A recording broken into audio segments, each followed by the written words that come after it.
Jadi para jumhurul ulama tidak mengatakan hal yang sama seperti yang dikatakan oleh para ulama ini. Ini disebut dengan sebutan at-tafsiru al-isyari. Namanya apa?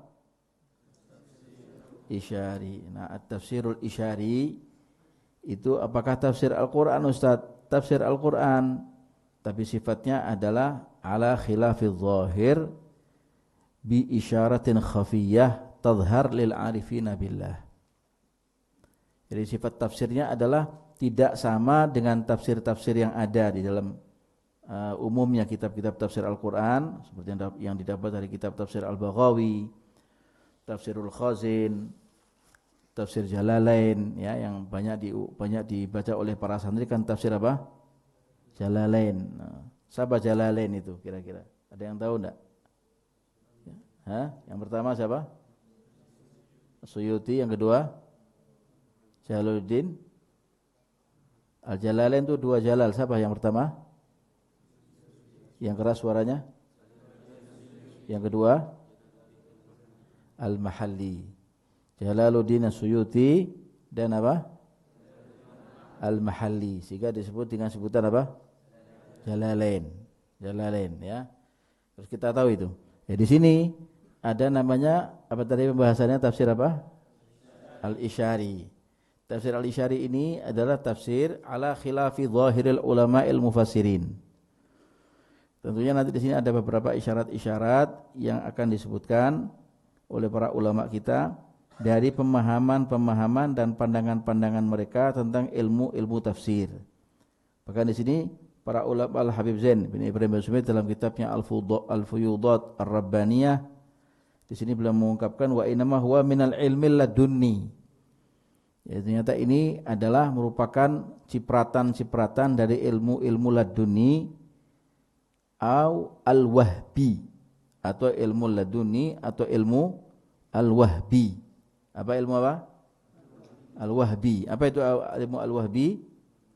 Ilmu laduni, ilmu yang diberi langsung oleh Allah Subhanahu wa taala, yang merupakan samratut taqwa wal istiqamah. Karena orang itu sering takwa sama Allah, menjalani ibadah, menjalani hidupnya itu dengan takwa wal istiqamah, sebagaimana yang Allah Ta'ala sebutkan di dalam surat Al-Baqarah ayat 282, wattaqullaha wa yu'allimukumullah. Takwalah kalian kepada Allah, nanti Allah yang ngajari kamu. Nah, namanya ilmu laduni di sini. Takwalah kau kepada Allah. Kalau anak-anak tidak takwa sama Allah, tidak dikasih kecerdasan sama Allah, tidak dikasih ilham untuk belajar, tidak dikasih ilham untuk bisa suratul faham. Apa suratul faham itu?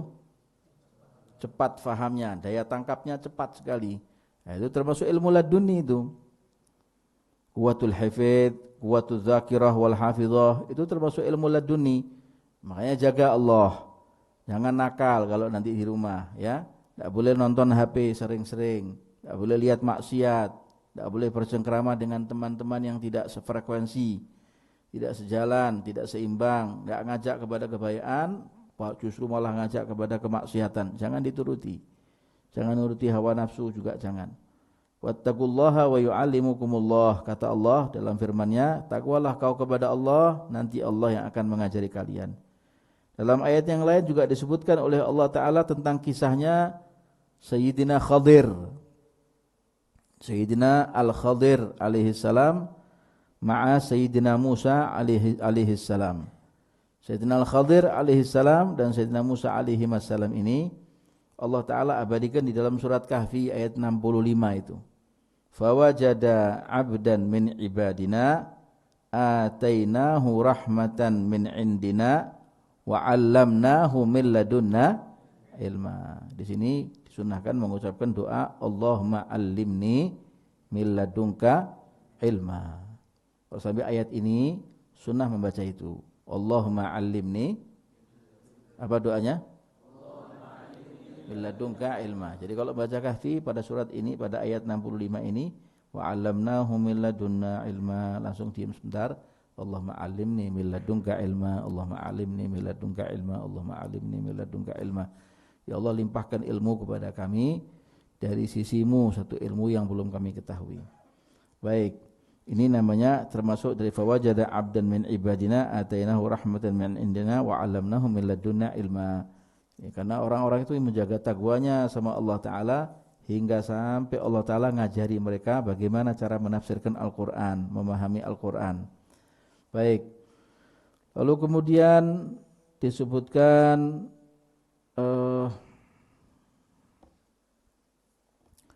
bahkan disebutkan oleh Ibnu Abi Jamrah, disebutkan oleh Imam Ibnu Abi Jamrah, beliau meriwayatkan daripada Amirul Mukminin Sayyidina Ali bin Abi Thalib radhiyallahu taala anhu wa ardhah wa karrama wajhah.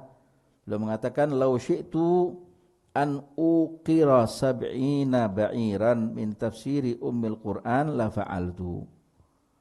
Kata Sayyidina Ali, "Lau syi'tu, kalau aku mau, an uqira, untuk aku embankan, untuk aku gendongkan, untuk aku bawa, sab'ina ba'iran, dengan 70 ba'ir, kendaraan. Ba'ir itu seperti di atasnya himar, di bawahnya kuda.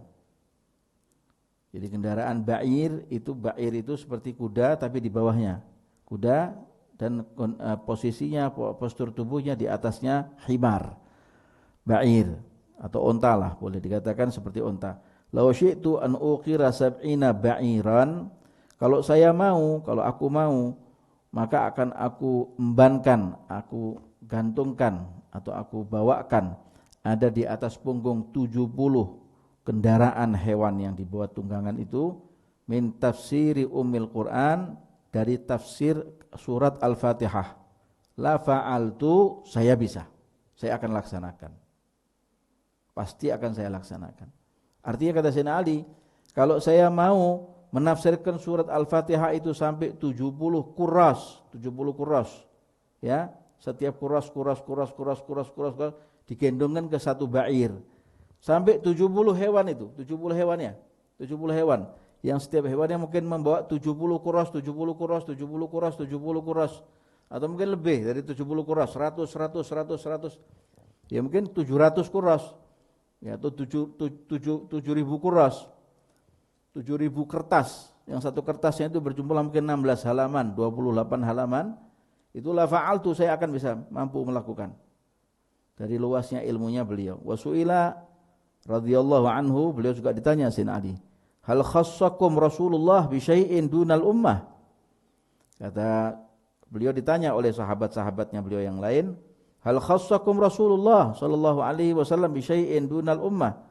Apakah ini hanya dikhususkan oleh Rasulullah untuk kamu, sesuatu ini diberikan oleh Rasulullah SAW kepada kamu, bukan kepada umat yang lain, atau bukan kepada sahabat-sahabat yang lain, bukan kepada ulama yang lain? Faqala la, maka beliau mengatakan tidak, illa an yu'ta ahaduna fahman fi kitabillahi ta'ala, hanya saja salah seorang di antara kita ini memang Allah Ta'ala beri pemahaman kitab Allah, dikasih pemahaman lebih oleh Allah Ta'ala, background di belakang tafsir itu ada sesuatu yang lain. Jadi kalau kita lihat kulitnya Quran, atau kalau kita lihat kulitnya manusia, ternyata di balik kulit manusia itu ada daging, ya kan? Ternyata di belakang daging itu ada darah, gitu loh. Ternyata di belakang darah itu ada urat-urat. Itu sampai dalam-dalamnya itu, sebagian ulama itu faham betul. Jadi tidak hanya memahami dari segi zahirnya ayatul Qur'aniyah itu saja, sampai dalam-dalamnya pun dia faham. Bahkan Sayyidina Abdullah bin Abbas beliau mengatakan, wa kana Ibnu Abbasin radhiyallahu taala anhuma yaqul, "Lau dha'a 'alayya iqalu ba'irin, lau dha'a 'alayya iqalu ba'irin, kalau seandainya hilang di hadapan saya, atas saya, ikatnya atau tali kendalinya kendaraan hewan tunggangan saya, la wajadtuhu fil Qur'an, pasti niscaya akan saya temukan ada di dalam Al-Quran." Berarti ada dong, berarti Ustaz, tali kendali himar itu di dalam Al-Quran? Ya enggak ada, secara implisit enggak ada, secara teks tidak ada, tapi dia bisa membaca Quran itu, dapat inspirasi ilham dari Allah Ta'ala, dia akan cari dan ketemu.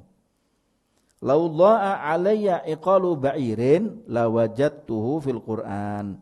Kalau seandainya tali ikat kendali kuda kami itu hilang, saya akan bisa mendapatkannya secara cepat itu di dalam Al-Qur'an. Kata Sayyidina Abdullah bin Abbas radhiyallahu ta'ala anhu arḍah. Ai ma'nahu annahu ya'riful ayah, seakan-akan di situ memberikan satu makna bahwa Sayyidina Abdullah bin Abbas itu ngerti betul itu ayat allati idza quri'at utiya bil mafqud, yang kalau ayat itu dibacakan di hadapan beliau pasti dia diilhamkan oleh Allah Ta'ala bisa menemukan sesuatu yang hilang gitu. Seperti orang kayak Naqsyah itu apa namanya, diwan Imam Haddad atau diwan Habib Ali Habsyi, itu kalau di Naqsyah begini ada jawabannya, ya sama seperti itu. Tapi kalau Naqsyah Quran kan tidak boleh, makruh hukumnya. Sebagian mengatakan kalau ada unsur ihanah bisa murtad, bisa haram, bisa murtad, waliyadzubillah. Itu ya. Paham tuh di sini? Jadi Al-Qur'an itu kata Habib Idrus bin Umar, lil Qur'ani nuzulun wa tanazzul. Jadi intinya kesimpulannya, ternyata Quran itu memiliki 2 kali penurunan. Penurunan pertama sifatnya adalah nuzul. Nuzul itu turun lewat Jibril, ya kan? Turun. Nuzul itu turun, yang diturunkan oleh Jibril alaihissalam dari Allah Ta'ala, turun kepada Sayyidina Muhammad SAW, itu namanya nuzul. Namanya apa? Nuzul. Kalau tanazzul sifatnya adalah imdad, memahami dari apa yang dia baca dari Al-Quran, pemaknaan. Makanya kata Habib Ali kan, tanazzuluhu alal ulama'i bagin ladaihim wa huwa munqati'un nuzuli. Jadi tanazzulnya Quran itu kepada ulama sampai sekarang masih tetap ada ila yaumil qiyamah. Hanya saja ulama enggak punya wahyu, enggak dikasih wahyu. Enggak dinuzul wahyu oleh Allah Ta'ala lewat Jibril. Berarti Jibril tetap turun dong sama ulama Ustaz. Tetap turun, tapi turunnya itu membawa tanazzul. Paham ya? Membawa ilham, pemahaman makna ayat-ayat suci Al-Quran.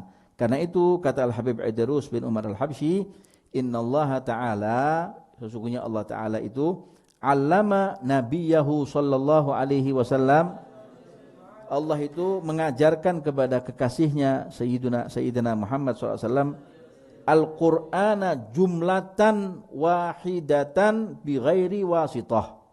Ini. Jadi Allah itu mengajarkan kepada beliau sang kekasihnya ini itu Quran secara utuh tanpa wasithah, tanpa Jibril. Diajarkan langsung. Makanya katanya Nabi kan adabani Rabbi fa ahsana ta'dibi. Allah itu yang ngajari aku, yang mendidik aku dengan sebaik-baik didikan. Allamahu jumlatan wahidah bighairi wasithah. Lalu kemudian summa anzalahu alaihi munajjaman biwasithah. Lalu Allah Ta'ala menurunkan kembali itu ayat per ayat atau surat per surat dengan wasithah Sayyidina Jibril alaihissalam, sebagaimana yang banyak terjadi di dalam riwayat-riwayat. Seperti surat ini turun di waktu ini, ayat ini turun di saat ini, begitu keadaannya. Baik, kita masuk ke dalam pembahasan tafsir al-Isyari, tafsir ba'dil ayat al-Qur'aniyah al-ma'thur min jama'ah minas sadatil alawiyah wa masyayikhil arifin billah. Tafsir sebagian ayat-ayat Quran yang diambil dari kalam sebagian para ulama dari kalangan sadah ba'alawi, habaib ba'alawi, dan para masyayikh, para kiai, para ulama, ya, yang mereka adalah notabene orang-orang arifin billah, alladzina hum ma'adinu al-asrar al-muhammadiyah, di mana mereka adalah tambangnya atau simpanan yang berharga dari rahasia-rahasia al-muhammadiyah wal ma'arif al-laduniyah, dan memiliki pengetahuan laduni dari Allah Ta'ala. Itu dinukilkan yang pertama, ma nuqila 'anil imam al-kamil al-wasil al-habib Idrus bin Umar al-Habsyi sahib Iqdil Yawaqid. Itu sini dinamakan dengan musnid, ya, sehingga dia disebut dengan musnid. Dia punya kitab namanya Al-Iqdul Yawaqid, banyak karangan Habib Idrus ini. Di antaranya beliau mengatakan qala radhiyallahu ta'ala anhu bi qaulihi ta'ala kullu syai'in halikun illa wajhah. Kullu syai'in halikun illal illa wajhah. Segala sesuatu itu akan binasa illa wajhah, kecuali apa? Kecuali wajahnya Allah, kecuali zatnya Allah. Kullu syai'in halikun, segala sesuatu pasti akan hancur, akan binasa, akan sirna. Manusia nanti mati jadi tanah. Bangunan ini akan roboh, dunia ini pun akan hancur. Alam semesta ini pula semuanya kan tidak ada artinya. Illa wajhah, hanya Allah yang kekal abadi selama-lamanya. Itu di dalam surat Al-Qasas ayat 88. Maknanya inna kulla syai'in lahu wajhan. Berarti segala sesuatu itu punya dua wajah, punya dua sisi. Wajhun ilal haqqi wa wajhun ilal khalqi. Ada satu sisi itu mengarah kepada hak Allah Ta'ala, ada sisi yang lain mengarah kepada sang makhluk. Fal wajhul khalqi halikun hatta fi aini wujudihi. Sisi makhluk pasti sirna, pasti punah. Semua yang namanya makhluk pasti mati, semua. Meja ini makhluk, satu saat dia akan rusak dan akan dibuang. Ya enggak? Mic ini punah, satu saat dia akan mati dan akan diganti yang lain. Jadi barang rosok nanti. Ya, semua akan punah dan akan sirna. Wal wajhul haqqi baqin la yasulu alaihil halak. Sedangkan wajahnya Allah Ta'ala, aidatnya Allah Ta'ala itu baqaq dan akan kekal selama-lamanya. Kemudian disebutkan di sini juga oleh beliau Al-Habib Idrus bin Umar, innahu laqur'anun karim, dalam surat Al-Waqiah itu. Innahu laqur'anun karim, sesungguhnya itu adalah Al-Qur'an yang mulia. Ma ma'na karamil Qur'an? Apa yang dimaksud dengan kemuliaan Al-Qur'an itu sendiri? Apa sih kemuliaan Al-Qur'an? Kan Qur'an itu sendiri sudah mulia. Lalu kenapa itu kemudian Qur'an itu kok sampai disifati dengan kemuliaan, memiliki kemuliaan? Kata beliau, fa ajaba bimakna karamil Qur'an huwa kitabatun an kasrati ma yu'ta minal ulum. Quran itu maknanya dikatakan karamul Quran, kemuliaan Al-Quran itu adalah kinayatun an kasrati ma yu'ta minal ulum, merupakan satu kinayah. Karena di Al-Quran itu adalah lautan sumbernya semua ilmu, baik ilmu umum apalagi ilmu agama. Baik ilmu orang-orang yang sebelum kita, dari kalangan orang-orang terdahulu maupun yang akan datang, itu semuanya ada di dalam Al-Quran. Jadi tersimpan semua ilmu, ma yu'ta minal ulum, min an kasrati ma yu'ta minal ulum, merupakan satu kinayah. Ternyata di Quran itu berapa banyak Allah titipkan, begitu banyak ilmu yang Allah Ta'ala titipkan di dalam Al-Quran.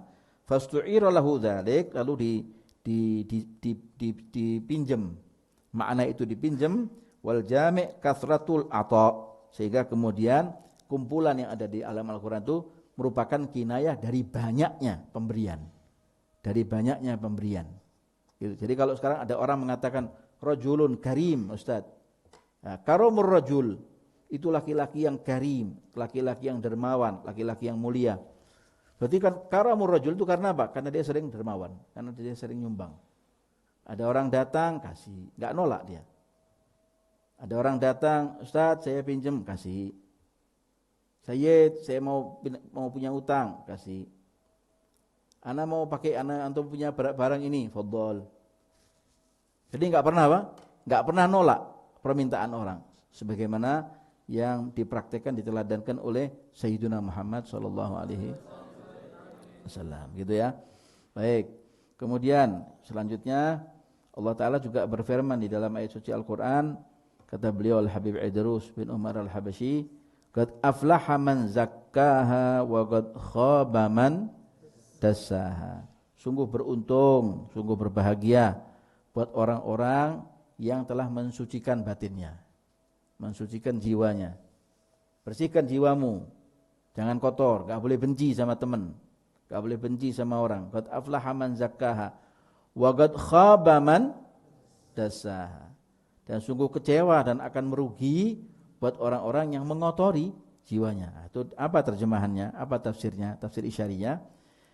Dikatakan anna nafsal abdi, sesungguhnya jiwa seorang hamba itu, kan kita semua punya jiwa ini, ya tahu, punya hati, punya ruh, punya jiwa. Anna nafsal abdi lamma kanat gabilatan lil islahi wal ifsad, jiwa orang itu punya dua potensi. Potensinya pertama bisa diperbaiki, potensi kedua bisa dirusak. Tergantung siapa. Ya tak? Ya sekarang anak-anak bakal pulang, ya enggak, ke kampung halaman. Iya apa enggak? Apa enggak? Apa mau tetap di sini? 150 tahun di sini. Enggak kan? Nah, sesuatu bakal pulang enggak? Nah, bakal pulang. Ketika nanti besok ini pulang hari raya Idul Fitri, kira-kira bakal ketemu sama teman-temannya, itu pasti. Nah, potensimu itu dua nanti. Kalau kau orang cerdas adalah kau tentunya harus kumpul dengan orang-orang yang bisa memperbaiki jiwamu. Duduk sama orang-orang alim, duduk sama orang-orang soleh, ya enggak? Jangan duduk sama orang-orang yang rusak, jangan. Ada potensi kedua, ifsad, itu mereka bisa merusak kamu. Nah, jadi inna nafsal insani, nafsal abdi, lamma kanat gabilatan lil islahi wal ifsad, ketika jiwa seseorang itu berpotensi bisa dirusak atau diperbaiki, atau dirusak, ya, bisa diperbaiki, bisa dirusak, lil islahi diperbaiki, bisa diperbaiki, au lil ifsad atau bisa dia dirusakkan. Wa kanat qabla hadaini farighatan minat tazkiyati, yang mana sebelum itu jiwa itu kosong dari kesucian, dari kebersihan. Nah, kayak anak-anak gini kan mesti polos-polos ini. Ya kan? Polos-polos ini. Ini kalau kertas druang itu putih gini. Tinggal mana yang mencoret. Kalau yang dicoret-coret dari kertas ini, coret-coretnya itu coret-coret gini, ya, coret-coret gini, ya orang apa ini coret-coret? Kayak anak playgroup coret-coret, ya enggak? Tapi kalau itu digambar, bentuk gambar tulisan ihdinas siratal mustaqim dengan tulisan khat yang bagus begitu, orang lihatnya bagus benar tulisanmu ini. Sama gitu. Jadi lamma kanat qabla hadaini farighatan anit tazkiyati wat tadsiyah, bisa jadi karena polosnya jiwa orang itu belum tercemarkan apa-apa, belum tercemarkan dengan hal yang baik, belum kena yang baik, juga belum tercemarkan dengan sesuatu yang tadsiyah, yang mengotori, belum, kayak bayi itu, ya nak? Nah, itu belum tercemarkan apa-apa. Kanal akhdhu bi islahiha wa taqwimiha muzakkiyan laha. Sehingga cerdasnya orang itu, kalau dia yang mengambil, anak-anak ini, kalau anak-anak ini mengambil sesuatu yang baik untuk menegakkan yang baik itu selalu langgeng istiqamah, maka engkau adalah orang-orang yang faqad aflaha man zakkaha. Gitu loh ya. Waqad khaba man dasaha, yang bagaimana Ustaz? Wa kanal akhdhu fi ifsadiha mudassiyan laha. Waqad khaba man dasaha, rugi kalian. Bukan orang pintar kalian, tidak cerdas. Kok kumpul sama orang-orang yang nakal, kumpul sama orang-orang yang ngerokok, kumpul sama orang-orang yang narkoba, kumpul sama orang-orang yang ninggalkan sholat, kumpul sama orang-orang yang agul walidin. Keliru. Kumpul sama orang-orang yang nggak mau taklim. Salah. Paham tidak sampai sini? Ya, jadi jangan dikotori jiwa itu. Ya, biarkan tetap bersih, sebagaimana adanya wirid, sebagaimana adanya, sebagaimana di pondok. Terakhir. Kemudian di dalam ayat yang lain, di sana juga disebutkan oleh Al-Habib Idrus bin Umar Al-Habasyi, ada satu ayat Allah Subhanahu wa taala yang disebutkan di sana, afada radhiyallahu taala anhu hikayatan an sayyidina Ibrahim al-Khalil alaihi salam. Habib Idrus memberikan ifadah atau afada radhiyallahu anhu, beliau memberikan ifadah, faedah, beliau memberikan faedah hikayatan yang bentuknya adalah seperti hikayat atau menceritakan tentang Sayyidina Ibrahim Al-Khalil alaihi salam. Apa katanya? Walakin liyatma'inna qalbi. Itu kan ada ayatnya Allah Ta'ala yang berbunyi dalam surat Al-Baqarah ayat 260. Wa idh qala Ibrahimu rabbi arini kaifa tuhyil mauta. Dan ketika Ibrahim berkata kepada Allah, Rabbi, wahai Tuhanku, arini, tunjukkan kepada aku, kaifa, bagaimana, tuhyil mauta, engkau menghidupkan orang-orang yang sudah meninggal dunia. Bagaimana ya Allah kau menciptakan kembali, kau nanti membangkitkan kembali orang-orang yang sudah mati ini dibangkitkan lagi sama Allah. Ya, tulang berutu ini, ajbuz zanab namanya. Ya nak? Ajbuz zanab ini nanti akan berubah lagi jadi bentuk semula seperti kita. Qala awalam tu'min, kata Allah Ta'ala. Awalam tu'min. Oh, berarti kau enggak iman sama aku, wahai Ibrahim. Masih tanya kaifa tuhyil mauta. Enggak iman kau sama aku, padahal kau adalah nabi. Khalilku, kekasihku. Khalili, kekasihku. Qala bala. Iya Tuhan, bukan begitu maksudnya. Qala bala. Bukan Allah, kata Nabi Ibrahim. Aku ini tetap yakin, walakin lihat ma'inna qalbi. Bala di sini itu adalah untuk menjawab pertanyaan awalam, awalaisa, awala itu pakainya bala. Kalau hal, la atau na'am. Jadi kalau dikatakan alaihissallahu bi ahkamil hakimin, bukankah Allah Ta'ala itu hakim yang paling adil? Na'am. Murtad. Ya, memang Allah bukan hakim yang paling adil. Gitu maknanya. Ya. Ya. Sehingga untuk mengatakan, supaya kita mengatakan meyakinkan, tidak. Engkau itu betul adalah Tuhan yang paling adil, hakim yang paling adil, yang maha adil. Itu pakai kata-katanya bala. Ya. Difaham ya? Jadi kalau hal itu jawabannya na'am sama la.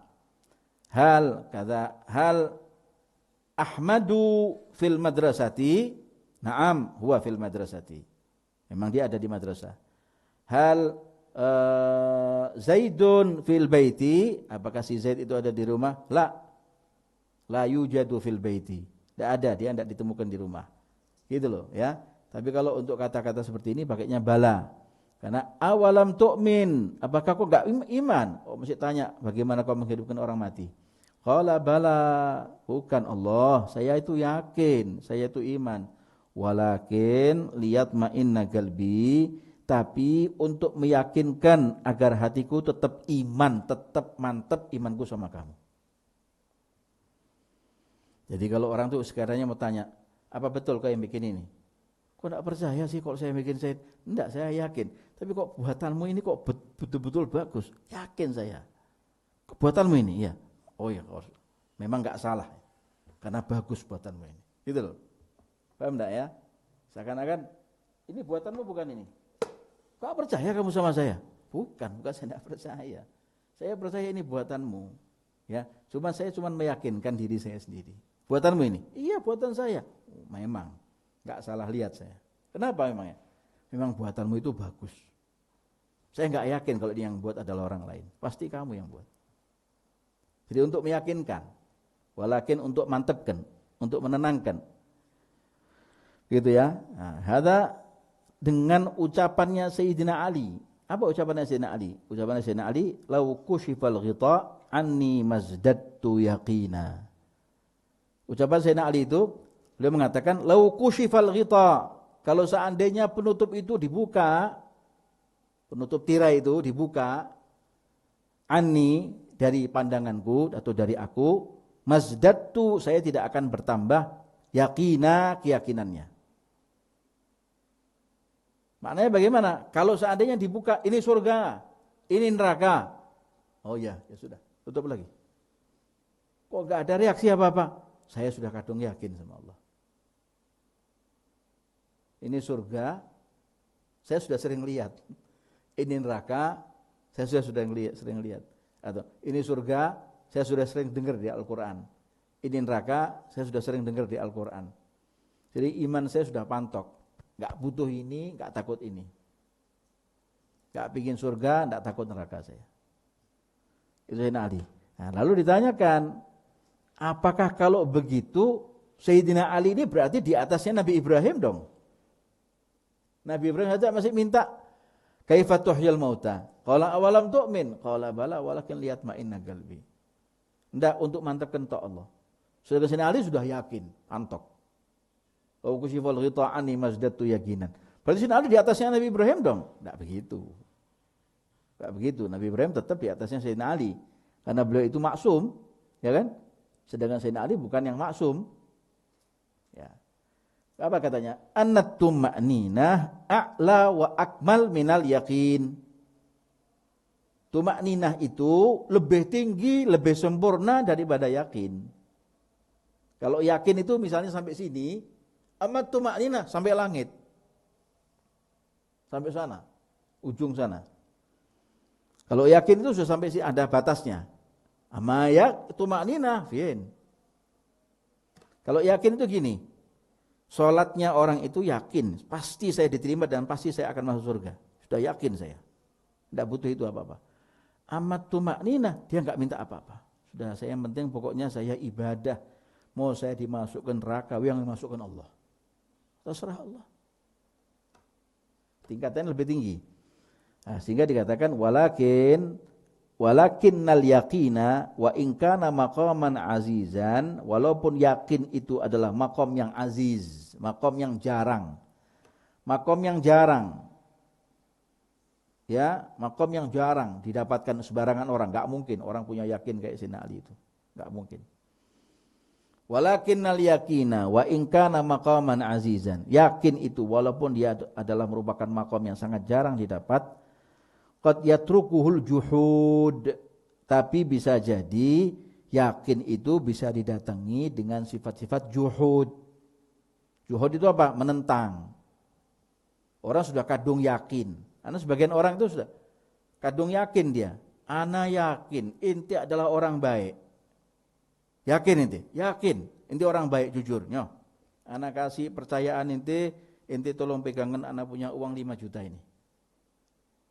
Gak apa-apa inti. Yakin, ana sampai inti yakin kok. Ternyata uang ini diambil oleh orang ini dan dibawa lari sama temannya. Padahal dia teman akrabnya. Akhirnya timbullah juhud. Oh, keliru ana sama orang ini. Salah alamat ternyata. Juhud, ya enggak? Kama qala ta'ala wajahadu biha wastaiqanatha anfusuhum. Itu dalam surat An-Naml ayat 14. Wajahadu biha, dan mereka itu mengingkarinya. Jahadu, menentangnya, mengingkarinya. Wajahadu biha wastaiqanatha anfusuhum, mereka mengingkarinya karena kezalimannya dan karena kesombongannya. Ya, wastaiqanatha anfusuhum, padahal hati mereka itu meyakini kebenarannya. Gitu loh. Ya. Jadi kalau orang musyrik itu kalau ditanya, "Kau kenal Nabi Muhammad enggak? Kenal Sayyidina Muhammad enggak?" "Kenal saya." Siapa itu Sayyidina Muhammad? Sayyidina Muhammad itu rajulun amin. Enggak pernah bohong. Orangnya saleh. Mereka itu kalau maunya apa-apa, mau keluar kota, nitipnya ke rumahnya Rasulullah. Ya. Mereka mau keluar kota, mau dagang. Ya enggak, bawa istri sama keluarganya. Barang-barang berharga di rumahnya mereka itu mereka angkut, mereka datang ke rumahnya Nabi Muhammad. Muhammad, orang-orang kafir ini. Ketuk pintu, "Ada apa?" kata Rasulullah. "Saya mau titip barang saya. Tolong dijaga ya, jaga." Kok yakin mereka padahal mereka kafir? Juhud lagi. Ya enggak? Kata mereka, Muhammad ini rajulun amin, laki-laki yang bisa dipercaya. Dia adalah pembawa amanah gitu. Tapi kenapa ente kok mengingkari akan kebenarannya? Tadi kata Allah Ta'ala, wajahadu biha wastaiqanatha anfusuhum. Kayak Paulus ini, ya, pemimpin daripada Nasrani ini, sebetulnya hati kecilnya itu meyakini Islam. Tapi karena mereka juhud di hatinya, menentang. Entah karena juhudnya, bisa karena jaga image, bisa karena rakyatnya atau umatnya, atau bisa karena yang lain. Fa'ulima, sehingga diketahui di sini annat tuma'ninata, bahwa sesungguhnya kemantepan atau kenyamanan yang ada di dalam hati, keyakinan yang mantap di dalam hati tadi itu a'la wa ajallu minal yaqin.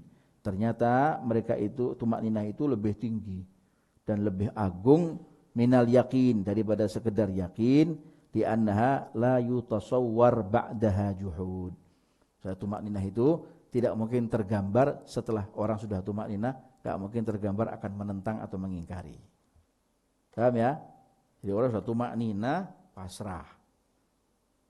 Itu seperti Sayyidina Abu Bakar Siddiq, Sayyidina Umar, Sayyidina Utsman, Sayyidina Ali itu sudah pasrah sama Nabi. Sahabat-sahabat Nabi semuanya itu tanpa terkecuali pasrah sama Nabi. Gitu loh. Kayak dulu ada murid, ya, ada seorang murid begitu, kata gurunya, masuklah kau ke dalam. Ada seorang murid disuruh sama gurunya, kau masuk ke rumah sekarang. Kata muridnya, guru, saya ingin mendapatkan cintamu, guru. Baik, kau saya cintai tapi dengan catatan satu. Apa cintanya guru? Kau pulang ke rumah, pukul kepala bapakmu dan penggal, bawa ke sini. Baik, guru. Tapi jangan ditiru ini. Ya, jangan ditiru, terus di sini ditiru. Ini cuman satu kiasan, satu bentuk cerita, entah itu benar apa salah, apa benar apa tidak benar, wallahu a'lam. Tapi yang jelas ini merupakan satu gambaran ilustrasi bagaimana seorang murid itu sama gurunya. Hingga akhirnya sang murid ini datang ke rumahnya, dia ambil parang dan dia penggal, dia bawa. Kata gurunya, dibukaan kepalanya. Dibuka. Kepalanya siapa ini? Kepala bapak saya, guru. Bukaan. Buntelannya bukaan. Dibuka. Ternyata ini adalah selingkuhan ibunya.